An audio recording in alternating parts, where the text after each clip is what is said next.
I need you to think about the last time you were absolutely 100% certain about something. Maybe it was certain that a particular person didn't like you. Maybe you were certain that your idea at work was terrible before you even spoke it out loud. Maybe you were truly convinced that if you tried something new, you were going to fail.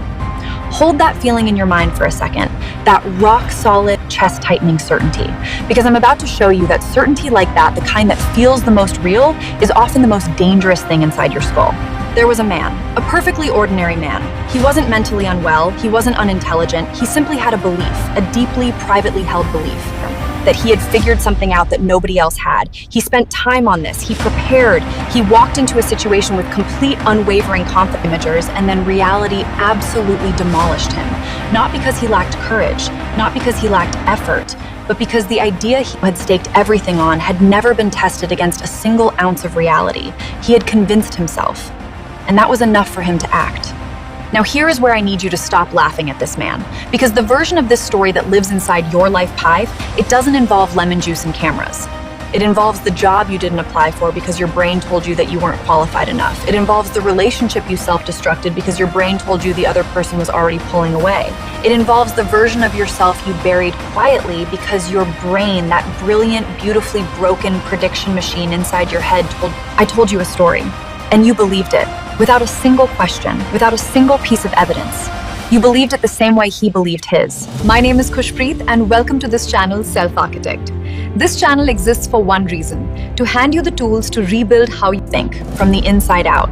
And in the next 30 minutes, I'm going to show you the neuroscience of why your brain is actively working against your best life, whereas the ancient philosophy that predicted all of it thousands of years before brain scans existed, and 3 clinical tools you can use starting tonight to interrupt the cycle. Stay with me, because this specific conversation might be the most important 30 minutes you spend this year. I want you to imagine someone you love deeply, a parent maybe, a sibling, a close friend, someone who is genuinely good, genuinely intelligent, genuinely trying their best. And I want you to imagine watching them walk straight into a wall they cannot see, and then watching them do it again and again. And each time you try to point out the wall, they look at you with complete sincerity and say, "What wall?" That's not a metaphor. That is quite literally the neurological condition that most of us are walking around with every single day. There is a psychological phenomenon that 2 researchers at Cornell University named David Dunning and Justin Kruger documented in 1999. They found something that, on the surface, sounds almost too simple to be profound, but the deeper you go into it, the more it rewires the way you see everything. They discovered that people with the least amount of knowledge or skill in a particular area were consistently the most confident about their performance. Not because they were arrogant, but because the same skill set required to do something well is the exact same skill set required to recognize that you're doing it poorly. When that skill set is missing, so is the self-awareness. You don't know what you don't know. And here's the part that keeps me up at night. You don't even know that there's something you don't know. Philosopher Bertrand Russell captured it in a single sentence that I want tattooed on the inside of every human brain. He said, "The trouble with the world is that the stupid are cocksure and the intelligent are full of doubt." Read that again slowly. Yeah. The cocksure, the ones who never question themselves, not because they've earned that certainty, but because they lack the intellectual architecture to even generate the question.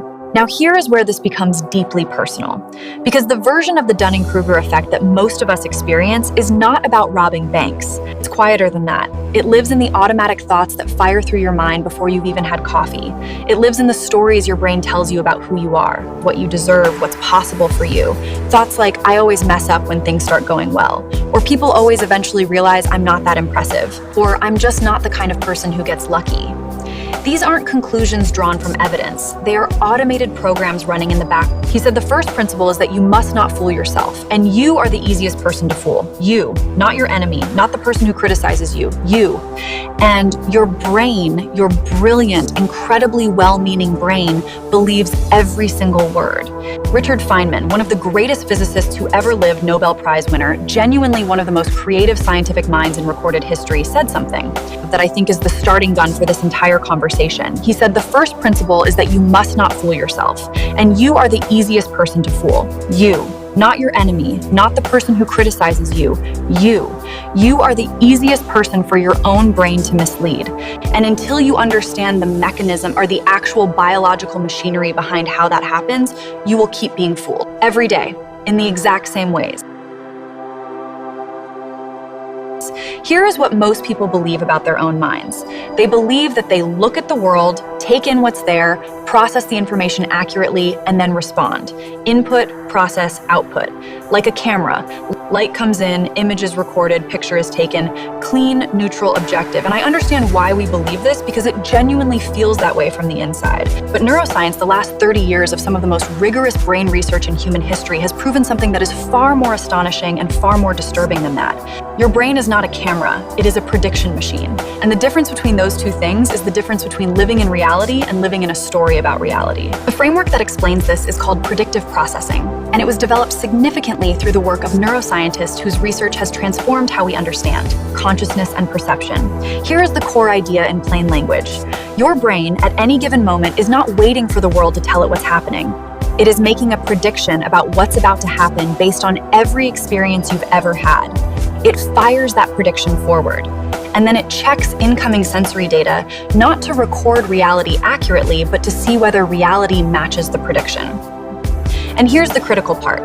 When reality doesn't match the prediction, the brain doesn't automatically update the prediction. Its first instinct, its default setting, is to find a way to reinterpret the incoming information so that the prediction stays intact. Think about what that actually means in your life. If your brain has been running the prediction, I am not someone people genuinely want around, a prediction built from one painful childhood experience, one difficult relationship, one season of rejection, then when someone is warm to you, your brain doesn't simply update the program. It filters, it finds the exception. It says, they're being polite, or they don't really know me yet, or just wait. Brain is working overtime, burning actual glucose, actual biological energy to make sure that new positive information does not threaten its existing model of the world. Because to the brain, being wrong is not just uncomfortable, it is perceived as a threat. There is a specific region of the brain called the anterior cingulate cortex, the ACC, and one of its primary jobs is to monitor the gap between what your brain predicted and what actually happened. When that gap gets too large, when reality is too different from the prediction, the ACC sends out a distress signal. It triggers a stress response. It activates the same anxiety pathways that fire when you're physically in danger. Let me say that again so it fully lands. Your brain generates the same category of biological stress response to the idea of being wrong as it does to the idea of being physically hurt. This is why changing your mind about deeply held beliefs feels like it's killing you. Neurologically, it sort of does feel that way. Your ACC is treating cognitive dissonance as a threat to your survival. And so you have this system, this extraordinarily sophisticated, billion-year evolved prediction machine that is desperately committed to being right, even when being right means recreating your worst experiences over and over again. It would rather have the pain it knows than the uncertainty of a reality it hasn't predicted. It will find the relationship that confirms your worst fears about love. It will create the work situation that confirms your deepest insecurity about your capability. Not because you're broken, but because your brain is doing exactly what it was designed to do. It is protecting its model. It is keeping its prediction intact. And it is doing all of this completely beneath the level of your conscious awareness. I want to try something with you right now. I want you to close your eyes for just 5 seconds if you're driving. Obviously, don't do that, but if you can, close your eyes.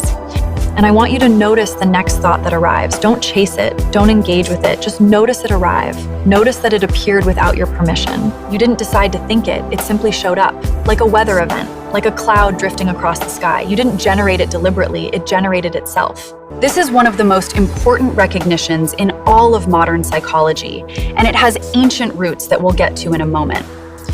The thoughts that cause us the most damage or the most self-sabotage arrive without invitation. They are automated. They are habitual. They are, in the language of neuroscience, default mode network activity and the brain's background hum when it's not focused on an external task. And the problem is not that these thoughts arrive. The problem is what we do with them when they do. Most of us, and I mean this with deep compassion because I have done this for years, most of us experience a negative thought and immediately merge with it. The thought, "I'm not good enough," arrives, and within microseconds, we are not observing the thought. We are the thought. We have become it. We wear it like a second skin. And now all of our subsequent thinking is filtered through that merged identity. Every decision, every interaction, every perception, all of it now runs through the lens of, "I am a person who is not good enough." And the brain, true to its prediction function, goes out and finds every piece of evidence in the world to confirm exactly that. The clinical intervention for this pattern, developed within acceptance and commitment therapy by psychologist Stephen Hayes, is called cognitive diffusion. And the core practice is devastatingly simple. Instead of merging with a thought, you create distance from it. You become the observer of the thought rather than the character inside it. You step back and you watch it the way you'd watch a cloud. There is a thought arriving that says, "I'm not good enough," not way, "I am not good enough." The linguistic shift is tiny. The neurological impact is massive. Because here's what happens in the brain when you do this. The moment you observe a thought rather than inhabit it, you activate the prefrontal cortex, first, the seat of rational evaluation, long-term planning, and executive function. You give the most evolved part of your brain the opportunity to evaluate the thought rather than simply react to it. You create the space between stimulus and response. And in that tiny, seemingly insignificant gap lives your freedom, your actual freedom. Not the freedom to never have difficult thoughts, but the freedom to choose what you do with them when they arrive. I want you to think about a moment when anxiety hit you like a wave. Not a gentle anxiety, the real kind. The kind that shows up at 2 a.m, when everything is quiet and your brain decides that is the perfect time to review every mistake you've made in the last decade. The kind where your chest tightens, your breathing gets shallow, and your thoughts start racing in circles so fast that trying to stop them feels like trying to grab smoke with your bare hands. Most people in that moment do one of two things. They fight it, which, as anyone who has tried it knows, makes it significantly worse, or they collapse into it and become it about, which we just talked about.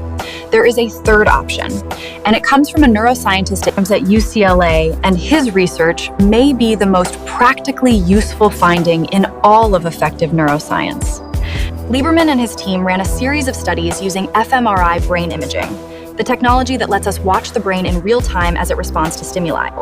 They showed participants images designed to provoke emotional responses. They watched the amygdala, the brain's alarm system, the structure that generates the raw experience of fear, threat, and emotional distress pice, light up like a fire alarm on a screen. And then they had the participants do one thing, one simple, almost embarrassingly simple thing. They asked them to name what they were feeling, not act on it, not analyze it, not fix it, just name it accurately. And what happened in the brain was remarkable. The moment participants accurately labeled the emotion, the moment they found precise language for what was happening inside them, amygdala activity measurably dropped. The alarm quieted. The neurological threat response dampened. But because the act of naming it transferred processing from the reactive subcortical alarm system to the language-capable rational prefrontal cortex. Lieberman described this as putting feelings into words, and the effect has since been replicated in multiple independent studies. Naming your emotional experience with precision is a neurological intervention. It is not soft, it is not philosophical, it is biological. Now here is where this becomes a tool rather than just a fact, because there's a specific way to use this that amplifies the effect significantly. The shift is from identity-fused emotional language to observer-based physiological language. When you say, "I am anxious," you have made anxiety your identity. When you say, "My nervous system is perceiving a threat," you have done three things simultaneously. You have named the experience POT, which activates the prefrontal cortex. You have separated yourself from the experience PAPINS, which initiates cognitive diffusion. And you have accurately described what is actually biologically happening, PAPIS, which creates a felt sense of understanding rather than helpless confusion. Your system isn't broken, it's doing something, and now you know what that something is. My nervous system is responding to an unresolved uncertainty. My attachment system is detecting a potential disconnection. Sounds clinical, right? Good. Clinical is the point. Clinical creates distance. Distance creates choice, and choice in that moment is everything. 2,500 years before Carl Friston mapped predictive processing, 2,500 years before Matthew Lieberman put people in fMRI machines, before Dunning and Kruger published their paper, before cognitive behavioral therapy existed, before neuroscience was a field, before brain scans were even imaginable, there was a man walking through the streets of Athens asking questions that nobody wanted to answer. And those questions were, quite literally, the birth of Western philosophy and the beginning of what we now call metacognition, Pacho, the act of thinking about thinking. His name was Socrates, and what made him remarkable, what made him dangerous enough to eventually be executed for his ideas was not that he had all the answers. It was that he was committed with radical, almost aggressive honesty to exposing how little anyone actually knew. Himself. Including himself, especially himself. He would sit with the most respected, most educated, most celebrated thinkers in Athens. He would ask them about justice, about virtue, about knowledge, and then he would ask them follow-up questions, simple ones, probing ones, and inevitably, the certainty would begin to crack. The confident answer would reveal its own hollow foundation. And the person who had walked in sure of themselves would walk out uncertain and better for it. Socrates famously said, "I know that I know nothing." And for centuries, people have quoted that as a statement of intellectual humility. But I think there's something far more radical in it than humility. It is a neurological declaration of readiness. But I think there's something far more radical in it than humility. It is a neurological declaration of readiness. Because the moment you genuinely know that you might be wrong, not performatively, not as a social nicety, but actually viscerally know it, you have done something extraordinary. You have opened the brain's predictive system to new data. You have told your ACC that it's okay if reality doesn't match the prediction. You have given your prefrontal cortex to do its actual job, rather than spend all its energy defending a flawed mental model. Carved into the stone of the Temple of Apollo at Delphi and the place where ancient Greeks went to seek wisdom from the oracle were two Greek words, gnotheseauton, know thyself. Not know the world, not know the gods, know yourself. The ancient Greeks, through centuries of philosophy and observation, had arrived at the same conclusion that modern neuroscience is only now fully quantifying, that the most urgent, most impactful frontier of knowledge available to any human being is not external. It is the territory between your own ears. And the failure to explore that territory, the failure to know yourself with honesty and curiosity, is the root of every recurring self-inflicted disaster. My approach focuses on evidence-based strategies to help you navigate complex challenges and achieve your goals. It's about clarity and confidence. Socrates developed something we now call the Socratic method, a process of disciplined questioning, not to win an argument, but to dismantle assumptions. To take an idea you believe completely and ask it sincerely, without the need for it to survive, what evidence do I actually have for this? What would have to be true for me to be wrong about this? What am I not seeing because I don't want to see it? These are not comfortable questions. They are not designed to be comfortable. They're designed to locate the wall you keep walking into, the one you can't see, and let you finally see it. And here's what strikes me every time I sit with this. The man in our opening story, the one who was absolutely certain he had found his solution, he didn't lack intelligence. He lacked this. He lacked the willingness, or perhaps the framework, to apply genuine self-questioning to his own conviction before it cost him everything. And I genuinely sit with this, how many versions of that are living inside each of us? How many deeply held certainties about ourselves, about what we're capable of, about what we deserve, have never once been subjected to a single honest question? This is what Socrates was doing in those Athenian streets. He was teaching people to be their own interrogators, to hold their own beliefs into the light and ask, with genuine curiosity rather than defensive anxiety, is this actually true? Or have I just been carrying it so long that it feels like truth? That practice, that specific, disciplined, humble practice of self-interrogation is the ancient foundation of every cognitive tool modern psychology has given us. And it all starts with those two words, know thyself. So let's pull everything together, because I want you to be able to walk away from this video with something you can actually use, not just something intellectually interesting. I want you to have a practice, something you can open your eyes tomorrow morning and begin. Here is the loop that most of us are trapped in, and I want you to see it clearly. Your brain holds a prediction and a belief about yourself, about the world, about how things go for you. That prediction acts as a filter of emissions. So reality gets edited before you consciously perceive it. The edited version of reality confirms the prediction. The confirmation strengthens the belief. The stronger belief generates an even more rigid prediction, and the loop closes, tighter each time. This is not laziness. This is not weakness. This is the most efficient pattern recognition system in the known universe, doing exactly what it was optimized to do. The problem is that it was optimized for survival in a world that no longer exists. And the predictions it's running, many of them were written during the most emotionally overwhelming moments of your life, when you were least equipped to form accurate beliefs about yourself and the world. Breaking this loop requires 3 things working in sequence. First, observer mind. You create the distance. You stop merging with the thought and start watching it. You step out of the character and into the audience. There is a thought arriving. Not I think. There is a thought arriving. Second app, thought labeling. You name it accurately, using physiological language that activates the prefrontal cortex and dampens the amygdala. My nervous system is detecting a social threat.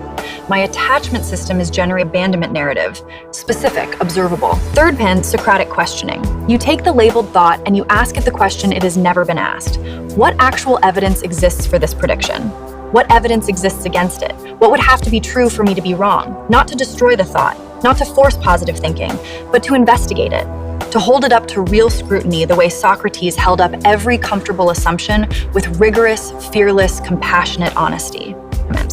These 3 steps, observe, label, question, are not a cure. They are a practice. The difference between a cure and a practice is that a practice has to be done daily, deliberately, with the same consistency you'd bring to physical training. Because what you're doing when you practice these 3 steps is literally neurologically rewiring the default pathways of your predictive system. You are updating the predictions. You are installing new filters. You are quite literally changing the architecture of how your brain processes reality. And neuroscience has a word for this: neuroplasticity, the brain's capacity to form new neural pathways based on new, repeated patterns of thought and behavior. You are not trapped in the brain you have right now. You are always, always, always in the process of becoming the brain you repeatedly use. There is a practice used by elite military fighter pilots that has always struck me as one of the most psychologically sophisticated performance protocols ever developed. After every training exercise, every mission, every simulation, pilots go through what is called a debrief. And it is not a celebration. It is not a critique. It is a structured, emotionally neutral, brutally honest reconstruction of what happened versus what was supposed to happen. What did I predict would occur? What actually occurred? Where did my thinking generate an error? There is no defensiveness tolerated in the debrief room. There is no ego protection. There is only accuracy. There is only the commitment to see clearly, even when seeing clearly was uncomfortable. Because in their world, the cost of a cognitive blind spot is measured in lives. Now, I want to suggest to you that the cost of your cognitive blind spots, while not measured in the same immediate, visceral way, is also measured in something you cannot get back. It is measured in years, in relationships, in opportunities, in the version of yourself that you could be but have not yet become, because the predictions your brain is running haven't been updated since you were 17 years old and terrified. The pilots know this, and so they debrief every single time, without exception, because the willingness to look honestly at where your thinking went wrong is not a sign of weakness. It is the single most reliable predictor of elite long-term performance in any domain on Earth.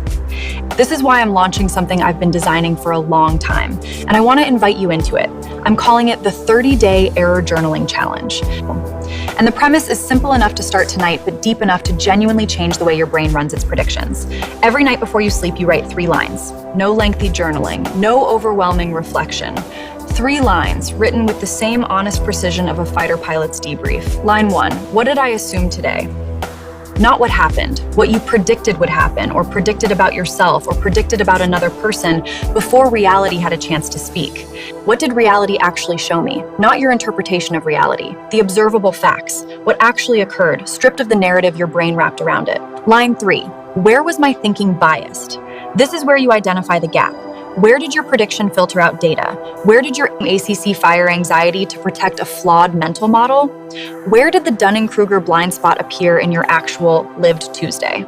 This practice, done consistently, done honestly, does something that no single piece of information can do on its own. It builds what cognitive scientists call metacognitive awareness. It develops your capacity to observe your own thinking patterns as recurring, identifiable, ultimately changeable systems rather than as fixed truths about who you are. After 30 days of this, you will begin to see your own source code. You will begin to recognize the specific predictions your brain runs in specific contexts. You will start to see your triggers not real attacks from the world, but as information about the places where your predictive system is running outdated programming. And that recognition, that clear-eyed, non-judgmental recognition, is the beginning of genuine change. Not the Instagram kind of change, the kind that actually shows up and happens in how you wake up in the morning. Starting tomorrow, I'm going to be posting daily prompts in this channel's community tab, specific target questions designed to guide each day of the challenge, questions that go deeper each week. Week 1 focuses on identifying the automatic predictions. Week 2 focuses on tracing where those predictions originally came from. Week 3 focuses on systematically testing them against evidence. Week 4 focuses on deliberately installing new, updated predictions, ones that are grounded in who you are now, not who you were when the original programming was written. To access every daily prompt, all 30 days of them, with the explanations and the neuroscience behind each one, and all you need to do is subscribe to this channel and turn on the notification bell. That's it. It costs nothing except 30 nights of honest attention to the most important project of your life, understanding your own mind. And I want to be direct with you about why I designed it this way. I could have made this a paid course. I chose not to, because the people who need this the most are not the people who are comfortably certain that they need nothing. They are the people scrolling at midnight trying to figure out why they keep ending up in the same place no matter how hard they try. They are the people who are genuinely intelligent and genuinely working and still somehow feel like they're running in place. That's you. If even one part of this conversation landed somewhere real, then the 30-day challenge is for you. And I want it to be accessible to you without a barrier. I want to end with something that I think is the truest thing I can say. Every human being walking this earth is, in some meaningful way, convinced of something about themselves that has never been properly tested. A belief about their capability, their lovability, their potential, held in place not by evidence, but by the sheer weight of repetition, by the fact that the brain has run the prediction so many times that it has become indistinguishable from reality. We walk around as the lemon juice man, not because we're foolish, not because we're broken, but because nobody ever handed us the framework to question our own certainty. Nobody ever taught us to be the observer of our own mind. Nobody ever sat us down and said, the thoughts arriving in your head are not announcements from the universe. They are predictions. They are the brain's best attempt, based on incomplete information gathered during some of the hardest moments of your life, to protect. Perhaps I am the wisest because I alone know that I know nothing. That is the invitation here. Subscribe. Join the challenge. I'll see you in the community tab.